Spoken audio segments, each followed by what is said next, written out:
બુલેટિનમાં આગળ વાત કરીએ સુરેન્દ્રનગરની તો સુરેન્દ્રનગર જિલ્લાની પરંપરાગત ટાંગલિયા કલાથી બનતા કાપડની માંગમાં દેશભરમાં મોટો વધારો જોવા મળી રહ્યો છે। હૈદરાબાદ, ચેન્નઈ, દિલ્હી, બેંગ્લોર સહિતના મહાનગરોમાંથી આ કાપડની ભારે માંગ આવી રહી છે। સુરેન્દ્રનગર જિલ્લામાં હાલમાં 200 જેટલા કારીગરો આ કલા સાથે સંકળાયેલા છે, જેઓ સાડી, કુર્તા, શર્ટ, દુપટ્ટા અને જેકેટ જેવી વસ્તુઓનું ઉત્પાદન કરી રહ્યા છે। સ્થાનિક કારીગર લવજી પરમારને પદ્મશ્રી એવોર્ડ મળ્યા બાદ આ કલાને રાજ્ય અને રાષ્ટ્રીય સ્તરે વધુ ઓળખ મળી છે, જેના પગલે માર્કેટમાં તેજી આવી છે।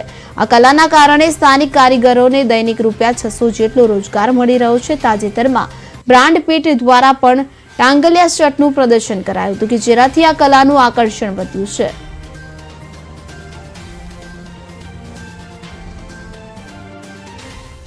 પછી મળ્યા પછી પહેલાં જે અમારી પ્રોડક્ટ હતી એ બહુ એટલી બધી વેચાતી નથી અને કોઈને ખબર પણ નથી, પણ અત્યારે જ્યારે ખબર પડવા માંડી પદ્મશ્રી મળ્યા બાદ એટલે લોકોને એવું થયું કે આ કલા સારી છે અને યોગ્ય છે, એટલે ખરીદવા લાગ્યા છે। સરકારી એજન્સી તેમજ પ્રાઇવેટ કંપનીઓ પણ આ કલાને પ્રેરિત કરે છે અને એ લોકો સહકાર આપે છે અને ખરીદી શકે છે। હા, કેટલા કારીગરો કામ કરતા? મારી પાસે અત્યારે 15 કારીગરો છે। 15 કારીગરો 500-600 રૂપિયા રોજ એ પોતાની રીતે ઉત્પાદન કરે છે।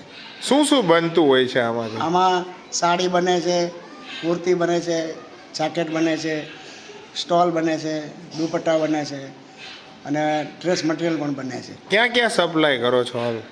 આ તો દિલ્હી છે, જે ભારત સરકાર કાપડ મંત્રાલય દ્વારા જે એક્ઝિબિશનો કરવામાં આવે છે, ત્યાં અમે એક્ઝિબિશનમાં દિલ્હી, હૈદરાબાદ, બેંગ્લોર, મોટા મોટા સિટીમાં પણ અમારા વેચાણ કરવા માટે સરકારશ્રી અમને મોકલે છે। ભાડું ભથ્થું તેમજ TADA અમને જે થતું હોય એ બધું આપે છે। મારું નામ મુકેશ છે અને હું એક ટાંગલિયા વીવર છું। તો આ મારા પપ્પાને જ્યારથી પદ્મશ્રી મળ્યો ત્યારથી અમારા કામમાં ઘણી વૃદ્ધિ આવી છે। અને પહેલાં તો શું હતું કે ટાંગલિયાને કોઈ ઓળખતું નહોતું, પણ જ્યારથી પદ્મશ્રી અને જે લોકલ ટુ ગ્લોબલમાં જે કહેવાય છે કે જે બ્રાન્ડ પીટે શર્ટ પહેરો તે પછી તો શર્ટના પણ એટલા બધા ઓર્ડર આવે છે। અને ભારત સરકારના વસ્ત્ર મંત્રાલયના જે એક્ઝિબિશનો થાય છે ત્યાં પણ ભારત સરકાર અમને મોકલે છે અને તેમાં અમને TADA અને રેલવે ભાડું બધું તેઓ આપે છે, આવવા જવાનો ખર્ચો પણ આપે છે, જેથી કરીને અમને કોઈ પણ જો કદાચ ખરીદી કે ન થાય તો પણ અમને ખોટ આવતી નથી। અત્યારે જિલ્લામાં કેટલા કારીગરો હશે આના? અત્યારે જિલ્લામાં સુરેન્દ્રનગર જિલ્લામાં લગભગ 200ની આજુબાજુ કારીગરો છે, જે 2002થી 2008થી 15થી 20 કારીગરો હતા। અત્યારે 200 કારીગરો સુરેન્દ્રનગર જિલ્લામાં છે।